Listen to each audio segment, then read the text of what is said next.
இயேசுவின் நாமத்தினாலே இந்த மதிய வேளையிலே உங்களை அன்போடு கூட வாழ்த்துகிறேன். குயவனே, இந்த நிகழ்வின் அடிப்படையிலே தனி மனிதனின் ஜெபத்தின் மேன்மையை குறித்து நாம் தியானித்துக் கொண்டிருக்கிறோம். ஆண்டவராகிய தேவன் இஸ்ரவேல் ஜனங்கள் எகிப்தின் அடிமைத்தனத்தில் இருந்த பொழுது அவர்களை வெளியே அழைத்து வரும்படியாய் மோசேயை தெரிந்து கொண்டார் என்பதை நாம் பரிசுத்த வேதாகமத்தின் மூலமாக மிக தெளிவாக அறிந்து கொள்ள முடியும். இந்த மோசே கர்த்தருடைய அழைப்பை ஏற்றுக்கொண்டு தனி மனிதனாக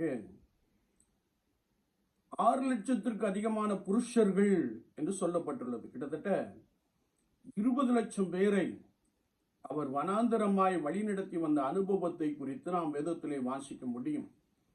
அப்படியே பார்வோனின் அல்லது எகிப்தின் அடிமைத்தனத்திலிருந்து வெளியே வந்தபோது பார்வோனின் சேனைகள் இஸ்ரவேல் ஜனங்களை துரத்தி கொண்டு வருகின்ற காட்சியையும் இஸ்ரவேல் ஜனங்கள் முறுமுறுக்கின்ற வார்த்தைகளையும் நாம் நன்றாய் அறிந்திருக்க முடியும்.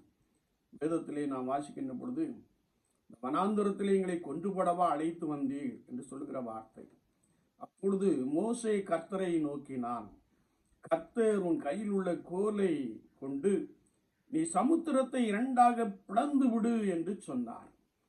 மோசே என்ற தேவ மனிதன் ஆண்டவர் சொன்னபடியே கோலை சமுத்திரமுகமாக நீட்டி சமுத்திரத்தை 2ஆக பிளந்து விட்டான். கர்த்தருடைய வார்த்தை சொல்லுகிறது, ஜலம் இருபுறமும் குவியலாக காணப்பட்டது. சமுத்திரத்தின் நடுவாக இஸ்ரவேல் ஜனங்கள் வட்டாந்தரையிலே நடந்து சென்றார்கள்.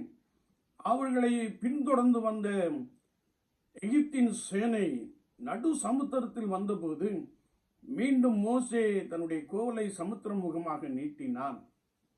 அவர்கள் மூழ்கடிக்கப்பட்டார்கள் என்பதை நாம் பரிசுத்த வேதாகமத்தின் மூலமாக தெளிவாய் அறிந்து கொள்ள முடியும்.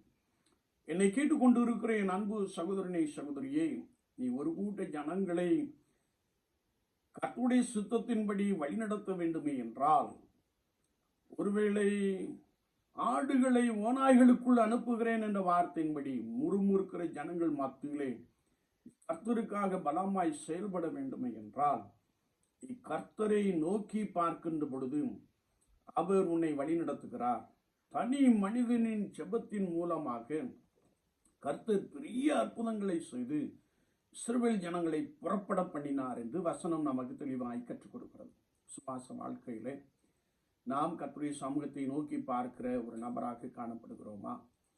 கர்த்தருடைய வல்லமையை தரித்து கொண்ட ஒரு மனிதனாய் மனுஷியாய் காணப்படுகிறோமா? சற்று நம்மை நாமே நிதானித்து ஆராய்ந்து பார்ப்போம். தனி மனிதனுடைய ஜெபத்திலே ஆண்டவர் பெரிய காரியங்களை செய்கிறார், பெரிய அற்புதங்களை செய்கிறார். அவர் உங்களுக்கும் செய்வார். உங்களுக்கு முன்பதாக காணப்படுகிற தடைகளை நீக்கி போடுவார்.